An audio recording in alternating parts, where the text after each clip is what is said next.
আসসালামু আলাইকুম ওয়া রাহমাতুল্লাহ।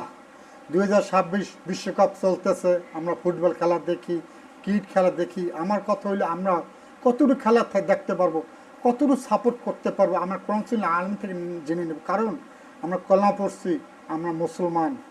আমরা কতটুকু সাপোর্ট করতে পারবো, কতটুকু খেলা দেখতে পারবো, কোরআন আলম জেনে নিতে হবে। আমার উদ্দেশ্য খেলা দেখতে পারবেন, আমাকে ভুলবেন না, খেলা দেখা যাবে, কিন্তু কতটুকু সাপোর্ট করা যাবে, কতটুকু দেখা যাবে কোরআন আল্লাহ আলম থেকে জেনে। কারণ আমরা মুসলমান, আমরা কলা পড়ছি, আমরা খাঁটি মুসলিম কবরে যাব, এই লক্ষ্যে আমার কাছে। দেখেন, আমি একটা জিনিস আপনাদের লোকে শেয়ার করি, একটু মন দিয়ে শোনেন। দেখেন, এখানে এই বিশ্বকাপ 2026 বিশ্বকাপ 48টা দলে খেলবো। এই খেলার মধ্যে একটা দল বিজয় হবে। এখন খেলে না খেলে যদি একটা দলের হাতে ফিফা প্রধান যদি পুরস্কারটা দিয়ে দেয়, অন্য দল মেনে নেবে না। যে কেন নেবে না কেন? না, আমরা মানবো না, কারণ আমরা খেলি নাই। আমরা খেলা হার জিত হবে, তার পুরস্কার আমি মানবো, আনলে মানবো। অন্য দল প্রতিবাদ করবে।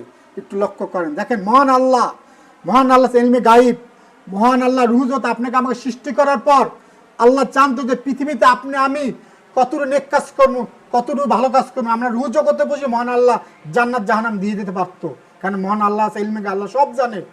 কিন্তু মহান আল্লাহ পৃথিবীতে পরীক্ষা পাঠাচ্ছে, যাও পৃথিবীর পরীক্ষা দিয়ে আসো। আপনি আমি কি পরীক্ষা দিতেছি একটু ভাবেন, একটু চিন্তা করেন যে আপনি আমি মারা যাব, পরকাল চলে যাবো, আপনি আমি কি পরীক্ষা দিতেছি একটু ভাবেন। কারণ আমরা কলমা পড়ছি, আমরা আল্লাহ হুকুম মানবো, হুজুর সাল্লাল্লাহু আলাইহি ওয়াসাল্লাম বিশ্বাস করছে। এই যে আমার উদ্দেশ্য কি, আজকে এই বিশ্বকাপ খেলা হাজার হাজার মানুষ দেখতেছে, দেখবেন, কিন্তু এখান থেকে আমাদের শিক্ষণীয় আছে। অন্য ধর্ম যেন উৎসব করতে পারবে, যেন আনন্দ করতে পারে, আমরা মুসলমান আমরা তা করতে পারবো না। আমাদের একটু বাধা আছে, কারণ আমরা খাঁটি মুসলিম করে, আমাদের ইসলামে কিছু বাধা নির্দেশ আছে, এগুলো আপনি আমার মানতে হবে। যদি আমি না মানি, পথ হারাই যাব। আপনি কলমা পড়ছি, আপনি মুসলমান, আমাদের আল্লাহ রসুলের কথা মতো চলতে হবে, কোরআন সুন্নাহ আলেম থেকে আমাদের জেনে নিতে হবে।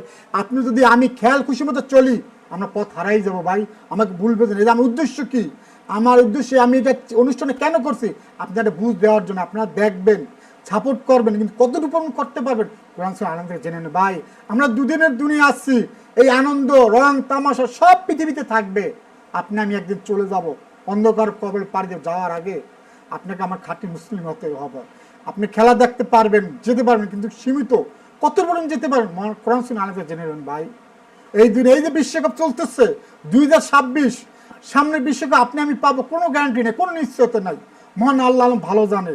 মহান আল্লাহ আলম বলে আমাদের তকদির কি লেখা যায়। দেখেন, মহান আল্লাহ যদি রুহু জগতে বসে আপনাকে আমার জাহান্নামে দিত, কিছু করা ছিল, কারণ আল্লাহ তো জানে আমরা পৃথিবীতে কতটা আমল করবো, কত ভালো কাজ করবো।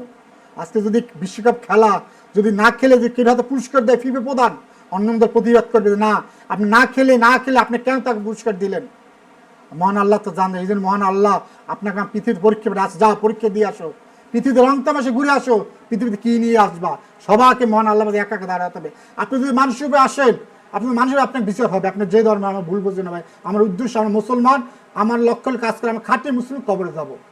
আমার সোনার বাংলাদেশ গর্বে একসাথে খাঁটি মুসলিম কবরে যাব। যদি আমার কথা মধ্যে ভুল বানতে হয়, আমাকে আল্লাহ ক্ষমা করে দেবেন। আজকের মধ্যে বিদায় নিলাম। আল্লাহ হাফিজ।